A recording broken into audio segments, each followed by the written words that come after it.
Welcome to Science, Health and Healing, Library of Children's Health Core. I'm Dr. Majid Ali. The subject of this article is Exercise 103, Centenarians and Near-centenarians. Some segments of this 15-segment program on exercise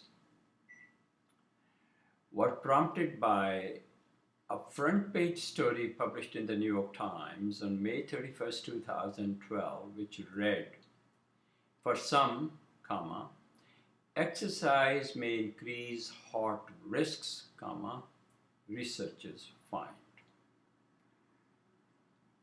I read this article with great interest.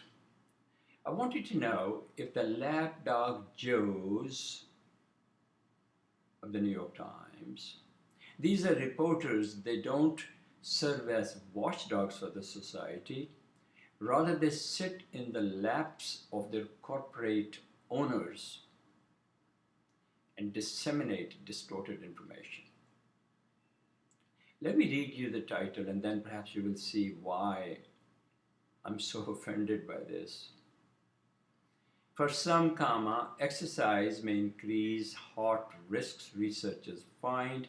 This is such an important study that I am going to post it on kids123.org, the official website of Children's Health Core. You really should read this.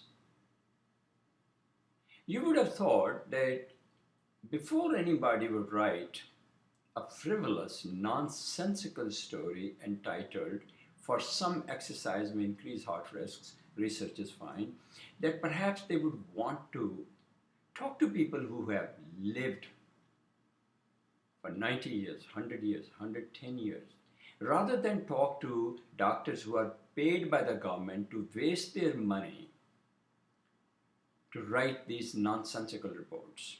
Of course, New York Times lapdogs did not find it useful to find any of those people, because if they had, they would have told them what I believe, that all the centenarians and near-centenarians that I have personally known, either in my extended family, my grandfather was a centenarian, my grandmother lived to be 99, my father worked until the day before his terminal illness in his 90s. They would have told the New York Times reporter, no, this is nonsense. When we were young, we used to be runners, we used to be wrestlers, we used to engage in physical exercise. But then when we got into our 30s and 40s, we started walking. Sometimes we would jog, yes. Sometimes we would play tennis, yes. But our primary exercise was nice, non-competitive, meditative, limbic exercise. This is an exercise in which the mind does not mercilessly beat up upon the heart and on the legs. It doesn't produce heart palpitations. It doesn't cause buildup of acids.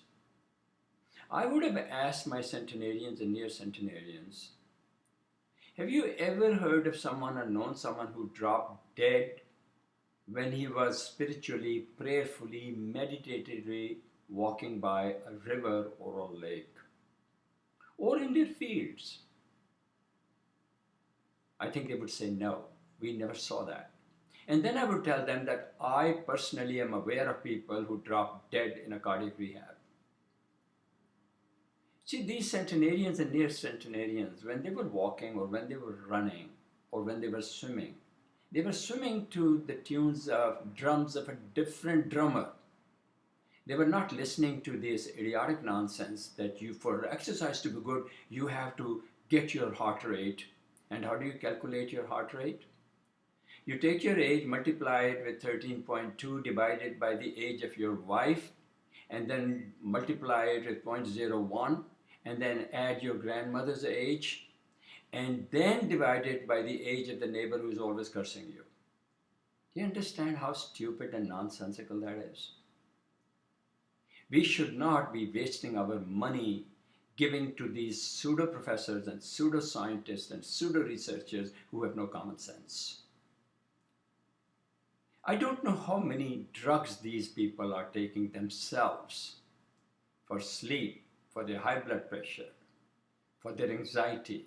Because when you waste your time on stupid studies like that, you must sometimes feel anxious when you're looking into the mirror and you ask yourself, what am I doing? Or perhaps they have no people who don't have common sense, I don't think they really know that they don't have common sense.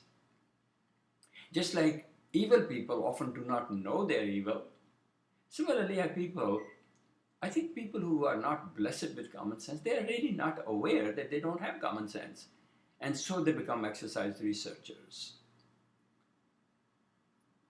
I think they should go to China or India or Africa and watch some of those people in their 80s and 90s. They will learn more than to waste their money on so-called ergometric technology.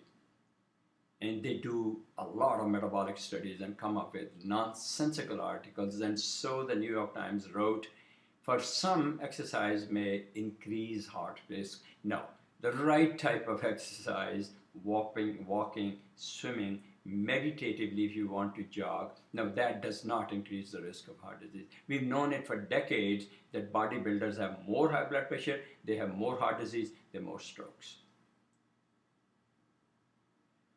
Our vision at Children's Health Corps, funded and founded by Talat, my wife and I some years ago, is to provide authentic information of value to children worldwide and their parents and grandparents and children's and some civic-minded government officials. You can support our vision, forward this YouTube segments to your email, Facebook, Twitter, LinkedIn contacts. Visit our website www.kids123.org. There is so much valuable information. Help us spread this message. Thank you so much for joining me, and please do join us soon. Thank you so much.